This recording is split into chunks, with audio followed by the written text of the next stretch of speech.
দর্শক আপনার এই লাউয়ের পাতায় এই যে আপনারা দেখছেন লাউয়ের পাতায় এরকম হয়ে যাচ্ছে, এই লাউ মিষ্টি কুমড়া এরকম ফসলগুলোতে দেখবেন পাতার মধ্যে এটা কি, এটা হচ্ছে লাউয়ের ডাউনি মিলডিউ রোগ। লাউয়ের পাতা যখন এরকম হলুদ হলুদ ফোট ফোট দেখা যাবে এই তখনই আপনারা বুঝবেন এটা ডাউনি মিলডিউ রোগ।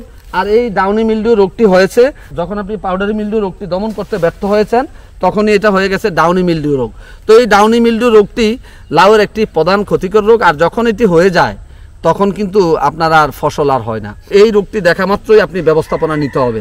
দর্শক আজকের পর্বে থাকছে লাউয়ের ডাউনি মিলডিউ রোগ দমনের সর্বাধুনিক কৌশল। ভিডিওটি অত্যন্ত গুরুত্বপূর্ণ, তাই ভিডিওটি না টেনে পুরো ভিডিওটি দেখার বিনীত অনুরোধ রইল।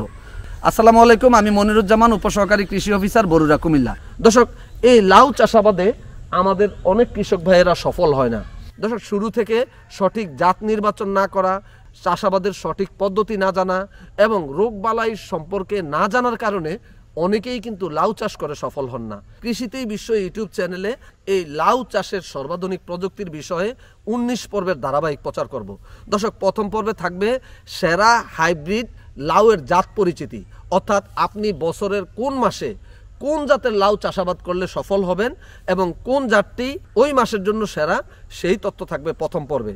দ্বিতীয় পর্বে থাকবে লাউ চাষের উপযুক্ত মাটি, বীজ হার, বীজ শোধন, চারা উৎপাদন এবং চারার পরিচর্যা। তৃতীয় পর্বে থাকবে লাউ চাষের জমি বা বেড তৈরি বা মাদা তৈরি, সার ব্যবস্থাপনা, চারা রোপণ, পরিচর্যা এবং লাউয়ের পরিপক্কতার লক্ষণ, অর্থাৎ আপনি কি দেখে বুঝবেন এই লাউটি খাওয়ার উপযুক্ত হয়েছে, অর্থাৎ ভক্ষণযোগ্য পরিপক্কতা চেনার উপায় থাকবে এই তৃতীয় পর্বে। চতুর্থ পর্বে থাকবে লাউয়ের রেড পামকিন বিটল। আপনারা জানেন লাউয়ের চারাটা গজানোর সাথে সাথেই এই লাল পোকাটা এসে লাউয়ের পাতাগুলোকে ছিদ্র করে খেয়ে ফেলে। এই লাউয়ের রেড পামকিন বিটল বা লাল পোকা দমনের সর্বাধুনিক কৌশল। পঞ্চম পর্বে থাকবে লাউয়ের সবচেয়ে ক্ষতিকর পোকা মাছি পোকা। আপনারা দেখেন এই মাছি পোকা দমনের সর্বাধুনিক কৌশল। ষষ্ঠ পর্বে থাকবে লাউয়ের লিপ মাইনর বা পাতা সুরঙ্গকারী পোকা বা ম্যাপ পোকা ব্যবস্থাপনা।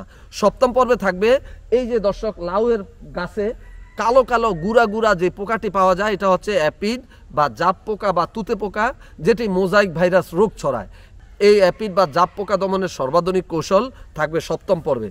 অষ্টম পর্বে থাকবে লাউয়ের আরেকটি ক্ষতিকর পোকা থ্রিপস বা চুলচুলে পোকা, যেটি একেবারে লাউয়ের আগাতেই বসে রস চুষে খেয়ে আপনার লাউ গাছকে ধ্বংস করে দেয়, সেই থ্রিপস পোকার সর্বাধুনিক দমন কৌশল। নবম পর্বে থাকবে লাউয়ের ভয়ঙ্কর একটি রোগ মোজাইক ভাইরাস রোগ, আর সেই মোজাইক ভাইরাস রোগ দমনের সর্বাধুনিক কৌশল থাকবে নবম পর্বে। দশম পর্বে থাকবে লাউয়ের পাউডারি মিলডিউ রোগ। এই পাউডারি মিলডিউ রোগ দমনের সর্বাধুনিক কৌশল জানবেন দশম পর্বে। দর্শক 11তম পর্বে থাকবে লাউয়ের ডাউনি মিলডিউ রোগ ব্যবস্থাপনা। 12তম পর্বে থাকবে লাউয়ের লিপ স্পট বা পাতার দাগ রোগ ব্যবস্থাপনা।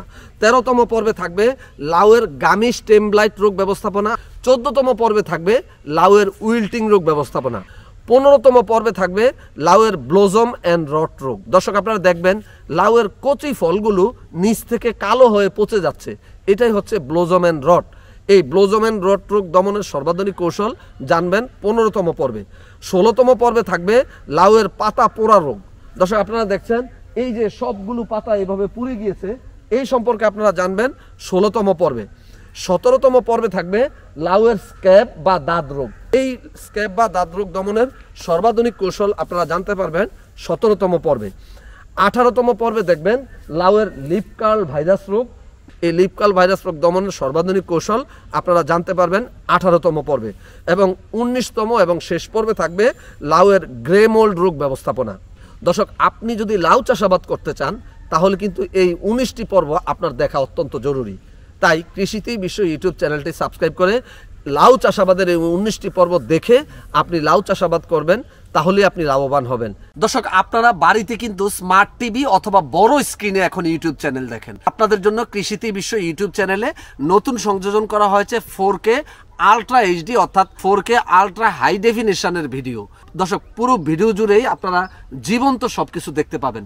দর্শক কৃষিতেই বিশ্ব ইউটিউব চ্যানেলে পরামর্শমূলক 5 শতাধিক ভিডিও রয়েছে, সর্বশেষ পরীক্ষিত কৌশল এবং 4th জেনারেশনের কীটনাশক, রোগনাশক এবং হরমোন বা ভিটামিনের তথ্য আপনারা জানতে পারবেন। 30টিরও অধিক জৈব বালাইনাশক তৈরির কৌশল। দর্শক, এই কৃষিতেই বিশ্ব ইউটিউব চ্যানেলের সবগুলো ভিডিও নিজেরা দেখবেন এবং ফেসবুকে শেয়ার করে সারা দেশের মানুষের পাশে দাঁড়াবেন। নিশ্চয়ই প্রত্যেকটি উপকারী পরামর্শ শেয়ার করা সদকাতুল জারিয়া। চলুন দর্শক, আমরা প্রথমেই জেনে নেই এই লাউয়ের ডাউনি মিল্ডিউ রোগগুলো আসলে কোন কোন ফসলে হয়। দর্শক, এটা মিষ্টি কুমড়া, চাল কুমড়া, ঝিঙ্গা, চিচিঙ্গা, করলা, লাউ, শসা, দুন্দল, পটল, বাঙ্গি, তরমুজ, বাঁধাকপি, ফুলকপি এই ফসলগুলোতে বেশি হয়। চলুন দর্শক, আমরা এখন জেনে নেই রোগের ক্ষতির লক্ষণ। দর্শক, এই রোগে আক্রান্ত হলে পাতার উভয় পাশে এসব দাগের ঠিক নিচেই আপনারা এই যে দেখছেন টোপ খাওয়া ছত্রাক এলাকা দেখতে পাওয়া যায়। বর্ষাকাল এবং আর্দ্র আবহাওয়ায় এই রোগের প্রাদুর্ভাব বেশি হয় এবং জমির মাঝের পাতাগুলোতে প্রথমে আক্রান্ত হয়, পরে ধীরে ধীরে অন্যান্য পাতায়ও এই রোগের আক্রমণ দেখা যায়। আক্রমণ বেশি হলে আক্রান্ত পাতাগুলো মরে যায়। চলুন দর্শক, আমরা এখন জেনে নেই এই লাউয়ের ডাউনি মিল্ডিউ রোগের সমন্বিত ব্যবস্থাপনা। দর্শক, আগাম জাতের লাউ চাষাবাদ করে আপনারা এই রোগটি সহজেই প্রতিরোধ করতে পারেন। দর্শক, জমির আশেপাশে বেগুন, মিষ্টি কুমড়া, চাল কুমড়া, করলা, শসা, কুমড়া জাতীয় অন্য যে কোনো সবজি চাষ করা থেকে বিরত থাকবেন। দর্শক, লাউয়ের বীজটাকে কেটে প্রথমে আপনারা এই বীজকে আধা ঘন্টা রৌদ্র দিবেন, তারপরে বীজকে ছায়াতে নিয়ে 2 থেকে 3 ঘন্টা রেখে ঠান্ডা করবেন। এরপর আপনারা এই লাউয়ের বীজকে কার্বেন্ডাজিম গ্রুপের ছত্রাকনাশক নুইন অথবা অটোস্টিন অথবা এমকোজিম অথবা গোল্ডাজিম এর যে কোনো একটি প্রতি কেজি বীজের জন্য 2 গ্রাম হারে মিশিয়ে হালকা পানি দিয়ে গায়ে গায়ে লাগিয়ে 2 থেকে 3 ঘন্টা বীজকে রেখে দিবেন। তারপর পরিষ্কার পানি দিয়ে ধুয়ে গরমকালে আপনারা 12 ঘন্টা এবং শীতকালে আপনারা 24 ঘন্টা এই বীজকে ভিজাবেন। আপনারা যদি এইভাবে বীজকে রৌদ্রে দিয়ে তারপরে ভিজিয়ে জাগ দেন, তাহলে এভাবেই লাউয়ের বীজগুলো অঙ্কুরিত হয়ে যাবে। দর্শক, লাউয়ের চারাগুলো যখন গজিয়ে যাবে তখন আপনারা ম্যানকোজেব গ্রুপের ছত্রাকনাশক ডায়াথেনাম 45 অথবা ইন্ডোফিল অথবা জ্যাজ প্রতি লিটার পানিতে 2 গ্রাম হারে সকাল 10টায় এই চারাগুলোতে স্প্রে করে দিবেন। তখন এই চারাগুলো আপনার রোগ প্রতিরোধ ক্ষমতা তৈরি হবে। দর্শক, চারা যখন 3 পাতা হবে তখনই আপনারা এই স্প্রেটা করবেন। জমিতে সর্বশেষ চাষের পূর্বে অন্যান্য জৈব ও রাসায়নিক সারের সাথে ইস্পাহানির বায়োডার্মা বা বায়োডার্মা সলিড 100 গ্রাম পার শতক, হ্যাকেমের টাইকোস্ট 200 গ্রাম পার শতক, এসিআই এর বাম্পার টাইকো 100 গ্রাম পার শতক, টিবিএস এগ্রো টাইকো পিবি 150 গ্রাম পার শতক হারে দিয়ে যদি আপনারা জমি চাষাবাদ করেন তাহলেও কিন্তু আপনার এই রোগটি প্রতিরোধ হবে। রোপণের 4 দিন পূর্বে ডিকো প্রাইমার দিয়ে যদি আপনারা মাটি শোধন করেন তাহলেও কিন্তু আপনার এই রোগটি প্রতিরোধ হবে। এছাড়াও গ্রীষ্মকালে কয়েকবার জমি চাষ করে প্রখর রোদে কয়েকদিন রোদে শুকিয়ে নিলে এই জীবাণু ধ্বংস হয়।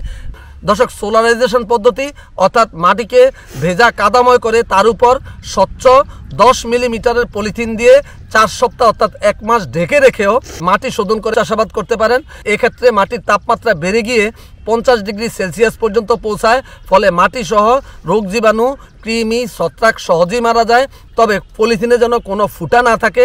এই পদ্ধতিতে মাটি পুরোপুরি জীবাণুমুক্ত হবে না, তবে অনেকাংশই এই রোগটি প্রতিরোধ হয়ে যাবে।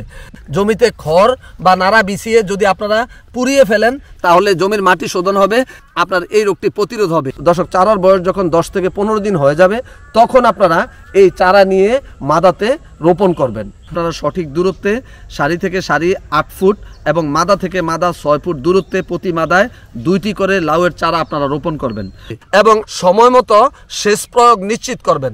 একই জমিতে বারবার লাউ চাষাবাদ করবেন না। আগাম চাষাবাদ করলে রোগ অনেকটাই প্রতিরোধ হয়ে যায়। জমিতে আগাছা দেখা মাত্রই পরিষ্কার করবেন।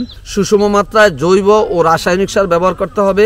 নিয়মিত মাঠ পরিদর্শন করে আক্রমণের শুরুতেই ব্যবস্থা নেবেন। সুতরাং এইভাবে আপনারা এই রোগটি আপনি সহজেই প্রতিরোধ করতে পারবেন। দর্শক, এই রোগ দেখা দিলে সাথে সাথেই আক্রান্ত পাতা ডগাগুলো সংগ্রহ করে আপনারা নিয়ে পুড়িয়ে ফেলবেন বা মাটি চাপা দিবেন।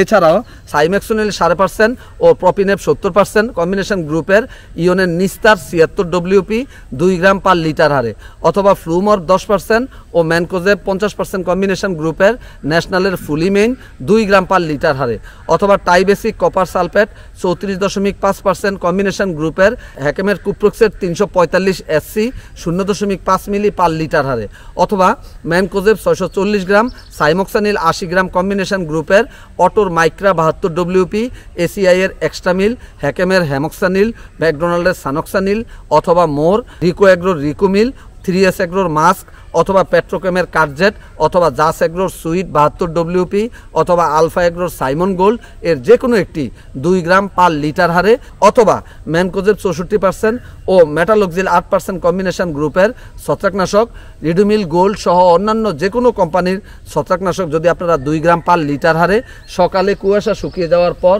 পুরো গাছ ভিজিয়ে স্প্রে করে দেন, তাহলেই কিন্তু আপনার এই দমন হয়ে যাবে লাউয়ের ডাউনি মিলডিউ রোগ। স্প্রে করার পূর্বে অবশ্যই যেই লাউটি খাওয়ার উপযুক্ত হয়েছে সেই লাউটিকে আগে কেটে নেবেন। আর যদি অবহেলা করেন তাহলে ডাউনি মিলডিউ থেকে গাছ চলে যাবে ধ্বংসের পথে। এই গাছকে যদি কিছু অতিরিক্ত যত্ন না করেন তাহলে কিন্তু আপনার এই গাছগুলো এখানে বন্ধ হয়ে যাবে। ভার্মি কম্পোস্ট বা কেঁচো সার প্রতি শতকে 10 কেজি, টিএসপি 300 গ্রাম, এমওপি 250 গ্রাম, ইউরিয়া 300 গ্রাম, এর সাথে ন্যাপথেলিক অ্যাসিটিক অ্যাসিড গ্রুপের ন্যাশনালের রোটন বা শিকড়বর্ধক, এসিআই এর রোড গ্রো, সুইট অ্যাগ্রোর রুটফাস, গ্রিন বাংলার শিকড়, বায়োটেমের রুটেক্স, ভ্যালেন্টেকের রাইজিং স্টার, সাজ অ্যাগ্রোর শাহি রুটন প্লাস, নেটিভ ক্রপ কেয়ারের গ্রিন থাল, আরাফাত অ্যাগ্রোর উর্বরা এর যে কোনো একটি এই সারের সাথে 60 গ্রাম হারে মিশিয়ে কূপ দিয়ে আপনারা মাটির সাথে মিশিয়ে দিবেন। এছাড়াও দর্শক এই সার দেওয়ার 3 থেকে 4 দিন পরেই আপনারা পানি সেচ দিবেন এবং খেয়াল রাখবেন অতিরিক্ত পানি দিবেন না।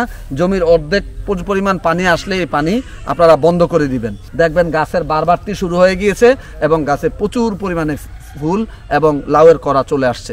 দর্শক, এই লাউ চাষাবাদের সর্বাধুনিক কৌশল 19 পর্বের ধারাবাহিকের 12তম পর্বে আসছে লাউয়ের একটি ক্ষতিকর রোগ, লাউয়ের লিফ স্পট বা পাতার দাগ রোগ।